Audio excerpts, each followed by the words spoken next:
The mill manager started laughing before Hannah Mercer finished asking the question. It was not a cruel laugh. That almost made it worse. It was the kind of laugh a man used when he thought he was saving a young woman from embarrassing herself. "You want the husks?" Roy Halverson asked. Hannah stood beside her grandmother's rusted livestock trailer in the gravel lot behind Vernon County Corn Processing. The left tail light was held in place with red tape. One tire had a slow leak. The wooden floor inside had gone soft around the wheel wells. "All the ones you're throwing away," she said. Roy looked past her at the trailer, then at the faded Ford F-150 attached to it. "What are you planning to do? Feed them to your sheep?" "I haven't decided yet." That made him laugh again. Behind the loading shed, 2 steel containers overflowed with pale, dry corn husks. Some were still damp from processing. Others had curled into thin, golden ribbons along the edges. Every few seconds, the wind lifted one and carried it across the gravel. Roy wiped his hands on his jeans. "We pay a hauler to take that stuff to the county landfill twice a week," he said. "If you want a trailer full, take it. Just don't come back saying I ruined your flock." Hannah did not tell him she was already losing the flock without his help. Her grandmother, Evelyn Mercer, had died in May and left Hannah 18 acres outside Viroqua, Wisconsin, along with 12 sheep, 114 laying hens, 3 mobile chicken coops, an old livestock trailer, and a farmhouse that needed more work than Hannah knew how to name. The bank had left 2 messages that week. The barn roof leaked over the hayloft. The south fence sagged low enough for the sheep to test it every morning. One mobile coop had no working wheels. Another had a hole in the roof. The third leaned to one side like it was tired of standing. The hens ate more feed than Hannah could afford, and the vegetable garden produced just enough to make the weeds look successful. Her grandmother had made the place work for 43 years. Hannah had been there 4 months and had already begun thinking about which animals she would sell first. Roy pointed toward the smaller container. "Take the dry stuff. Leave the wet pile alone." Hannah nodded. She loaded the trailer by hand while Roy watched from the shade of the processing shed. He did not offer a shovel. He did not ask her name, though he had known Evelyn since before Hannah was born. By the time she finished, dust covered her arms and the trailer smelled like late summer and old paper. Roy shook his head as she climbed into the truck. "City girl," he called, "you'll be tired of farming by Christmas." Hannah shut the door without answering. She had lived in Madison for 7 years, which was apparently enough to make people forget she had grown up on that farm. She drove home slowly because of the leaking tire. Corn husks shifted behind her with every turn, making a dry whispering sound inside the trailer. She did not know what she would do with them. She only knew the mill paid money to throw them away, and free was the only price she could afford. She also did not know that Evelyn Mercer had driven the same road for the same reason more than 40 years earlier. Hannah found that out 3 days later. She was trying to repair the trailer floor when the screwdriver slipped through a rotten plank beneath the driver's side bench. She pulled the board up and found a sheet of rusted metal underneath. 4 screws held it in place. The screws had been painted over twice. That meant her grandmother had wanted the compartment hidden. Hannah sat back on her heels. As a child, she had known better than to open Evelyn's locked drawers. Her grandmother never shouted, but she could stop a curious child with 1 look and 3 words. "Not that one." Hannah could almost hear her saying it. She removed the screws. Inside the compartment was a blue cookie tin wrapped in an old feed sack. The lid resisted at first, then opened with a soft pop. A cloth-covered notebook rested on top. Under it was a hand-drawn map of the farm, divided into 12 numbered sections. Arrows moved from pasture to pasture, then circled toward the garden, the compost area, and 3 black rectangles marked Coop. There was also an old photograph. Evelyn stood in the middle of the south field wearing rubber boots and a man's canvas jacket. She looked no older than 30. Behind her were two mobile chicken coops, a flock of sheep, and rows of vegetables stretching toward the tree line. Hannah had seen photographs of the farm from those years. She had never seen it look that alive.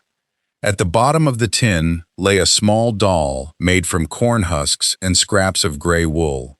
It had no face. Its arms were folded tightly across its chest. Hannah set the doll on the trailer bench and opened the notebook. The first entry was dated April 12, 1979.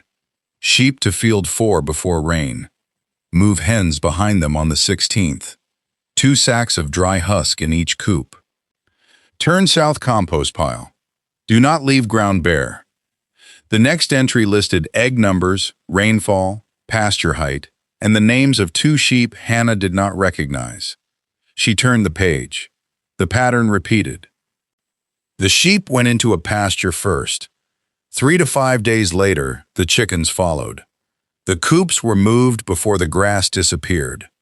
Corn husks were spread inside as bedding. Used bedding went to the compost piles. Finished compost went into the vegetable rows. The notebook did not describe separate chores. It described one system, each part feeding the next. Hannah carried the tin into the farmhouse and spread everything across the kitchen table. For the rest of the afternoon, she matched the old map to the current property. The 12 pastures were still there, though 6 had lost most of their fencing. The compost area had become a patch of nettles.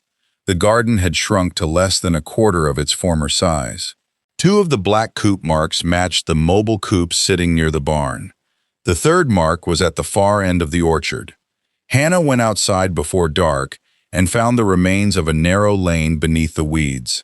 It led from the pasture to the garden, then around the back of the barn. Her grandmother had not simply moved animals wherever there was grass. She had designed a loop.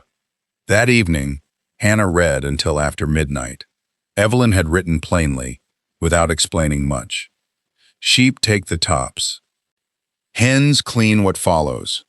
Husks hold the wet. Manure feeds the heat. Heat feeds the soil. Nothing leaves until it has done all it can. In the margin of one page, Evelyn had written a sentence and underlined it twice. Waste is a choice, not a fact. Hannah read it 3 times. Then she looked at the bills stacked beside the notebook. Feed store, $642. Veterinary balance, $318. Past due electric bill, $14171. The bank wanted a payment by the end of the month. She had enough money for one of those things, not all of them. The next morning, she called the livestock auction and asked what 12 sheep might bring. The man gave her a number. It was not enough to save the farm. It was enough to make the farm emptier. Hannah hung up and looked at the old map. Then she went outside and started fixing fence. Her first attempt at Evelyn's system went badly. Hannah divided the nearest pasture with portable electric netting and moved the sheep into it. They spent 20 minutes pretending the gate did not exist. When they finally entered, 2 of them turned around and escaped before she could close it. The hens were worse. Evelyn's notebook said to move them 4 days after the sheep. Hannah waited only 1 because she was impatient and because the coop wheels were sinking into mud near the barn. The chickens entered the new pasture, stared at the untouched sheep droppings, then wandered straight toward the road. Hannah spent the next hour chasing 73 hens through wet grass while the remaining birds stood under the coop watching. By noon, she had mud inside her boots and blood on one wrist from the wire fence. She stood in the pasture and shouted a word her grandmother would not have approved of. The sheep looked up, chewing. That evening, Hannah returned to the notebook. 4 days, Evelyn had written. Not 1, not 2. Give the flies time to find it. Give the larvae time to grow. Then let the hens find the larvae. Hannah had thought the waiting period was a habit. It was part of the system. The next week, she tried again. She moved the sheep before they had eaten the grass down to the dirt. 4 days later, she brought the chickens in behind them.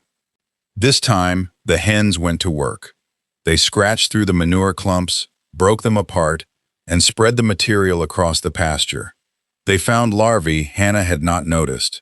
Within an hour, the birds were busy enough to ignore the road. It was a small success, but Hannah stood at the fence longer than necessary, watching. For the first time since Evelyn's funeral, the farm did not look like a collection of problems.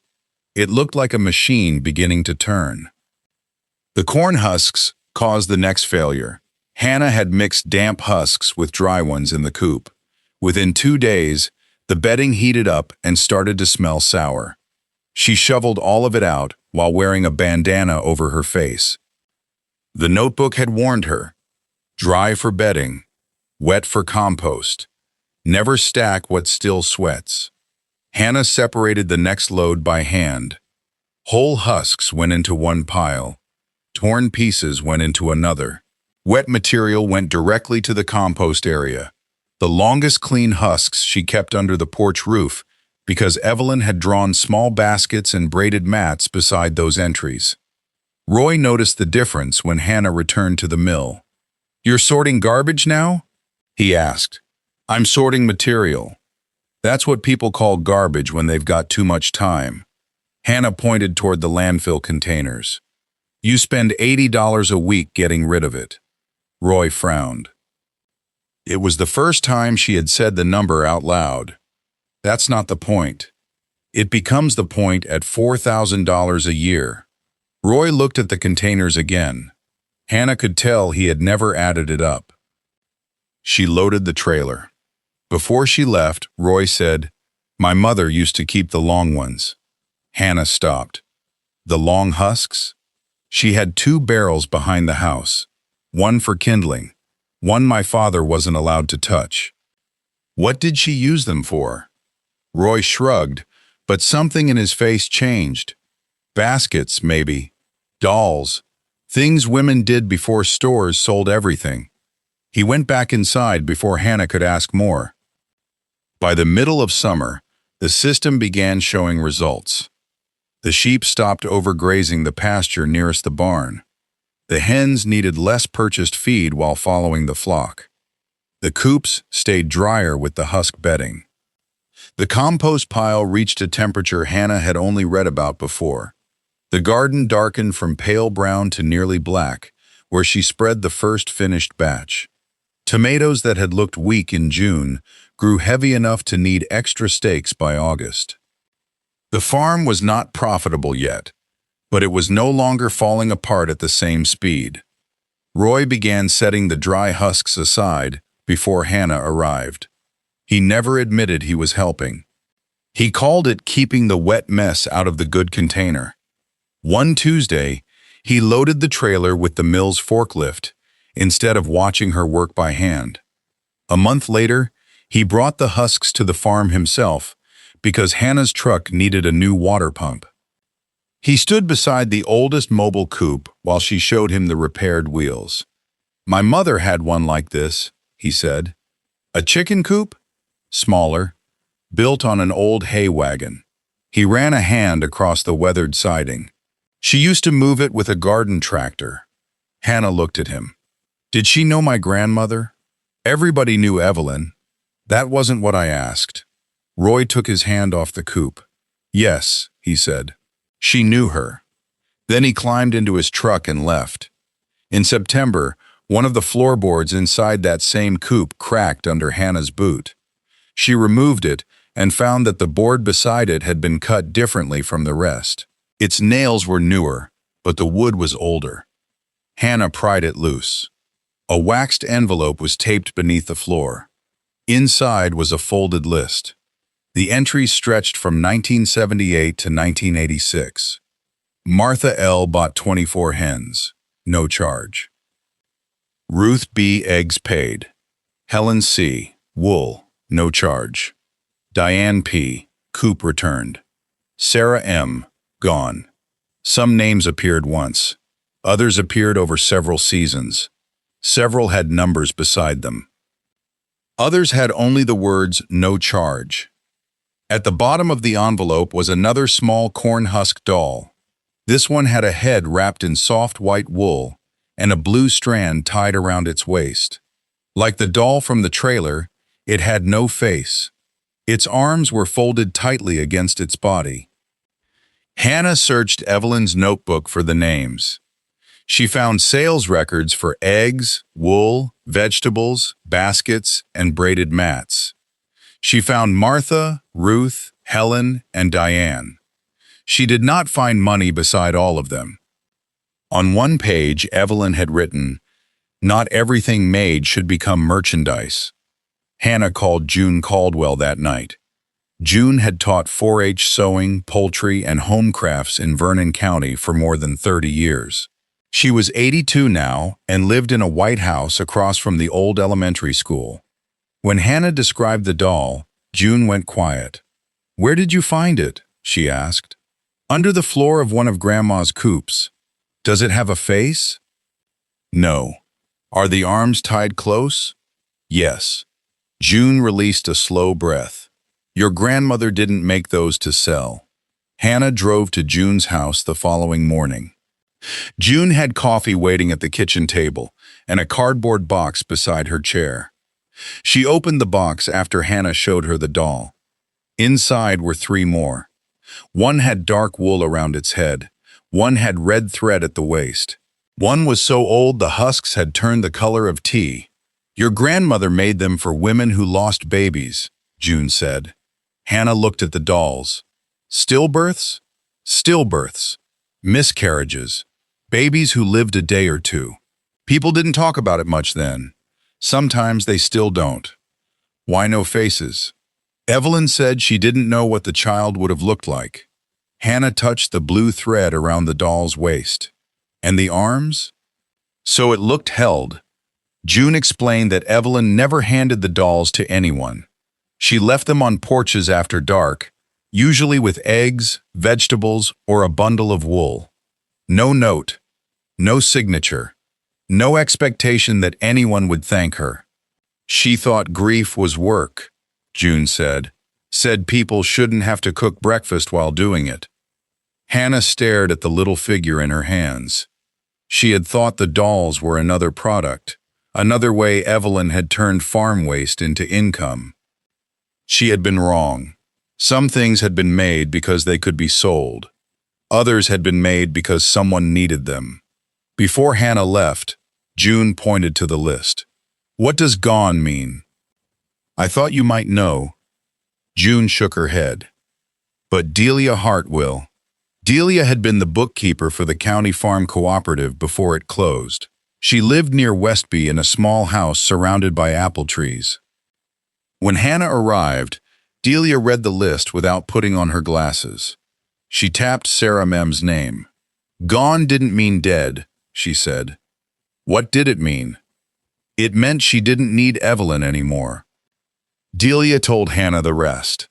During the farm crisis years, several women in the county had lost husbands, jobs, land, or all 3. Some had children and no reliable income. Banks were calling in loans.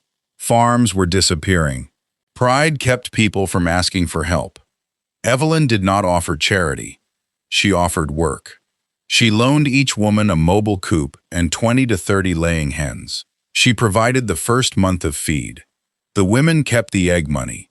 In winter, Evelyn paid them to make baskets, braided mats, and corn-husk dolls.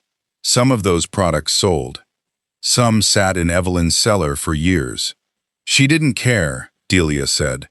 The work was real, so she paid them real money. Why write gone? Because they'd moved on, found jobs, rented land, remarried, got steady enough that they didn't need the flock. Hannah looked down at the list. Martha L's, 24 hens, no charge. Ruth B, eggs paid. Diane P. Coop returned. Sarah M, gone. The words no longer looked like farm records. They looked like a map of people finding their footing. Did Grandma ever tell anyone she was doing this? Not if she could help it. Why hide the list under the coop? Delia smiled. Because your grandmother hated being praised almost as much as she hated waste.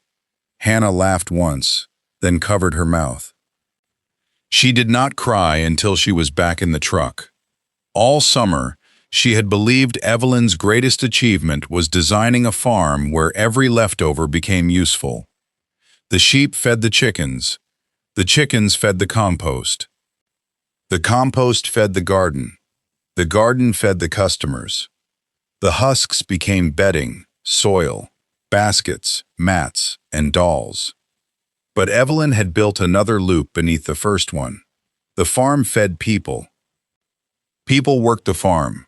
The work gave them income. The income gave them time. The time helped them stand again.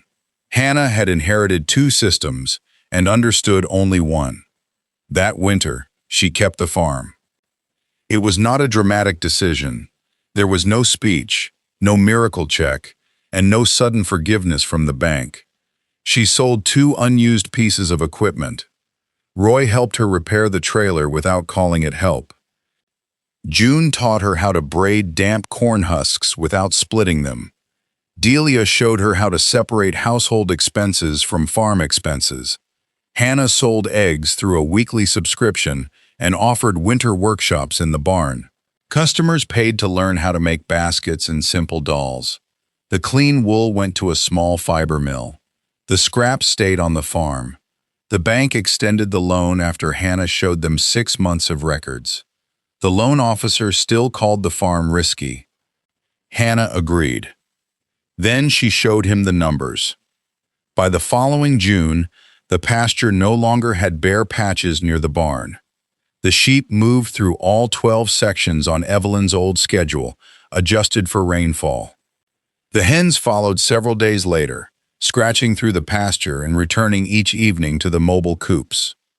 The husks from Roy's mill covered the coop floors, lined nesting boxes, filled compost piles, and hung in braided bundles beneath the porch roof. The vegetable garden was 3 times larger than the year before. At the Saturday market, customers lined up for eggs, tomatoes, wool dryer balls, baskets, and braided mats. Roy delivered the mill husks every Tuesday. He kept the longest ones in a separate barrel now. "My mother's kind," he called them. Hannah never corrected him. She had also repaired the smallest mobile coop. She painted its door white and wrote 2 words across it in black letters. Starter flock. The first family to use it was a mother named Brooke and her 2 sons. Brooke had left a bad marriage and was living in a rented house with 3 acres behind it. She worked mornings at a nursing home and needed something she could build around her schedule. Hannah delivered 24 hens, the coop, fencing, and enough feed for 1 month. Brooke tried to refuse the feed. Hannah told her it was not a gift. "It's part of the system," she said. Brooke kept every dollar from the eggs that first season. By autumn, she had regular customers and enough money to buy her own fencing. When she returned the coop, Hannah opened a new notebook. She kept it separate from the farm ledger. In the first notebook, she recorded feed costs, egg sales, wool income, market fees, repairs, and taxes. In the second, she wrote, "Brooke T, 24 hens, coop returned." Under that, she left 1 line blank. Not because Brooke owed her anything, because Hannah had finally understood that some records were not about what people owed. They were about remembering what had been carried and when it was safe to put it down. That evening, Hannah placed Evelyn's corn-husk doll on the kitchen windowsill. Outside, the sheep moved slowly across the upper pasture. The hens scratched through the field behind them. Near the garden, steam rose from the compost pile into the cool evening air. Nothing on the farm worked alone. That was the part Hannah had missed at first. Her grandmother had not built a farm without waste. She had built a farm where nothing was called useless too soon. Not a corn husk, not a scrap of wool, not a tired pasture, not an old chicken coop, and especially not a person living through the hardest season of her life.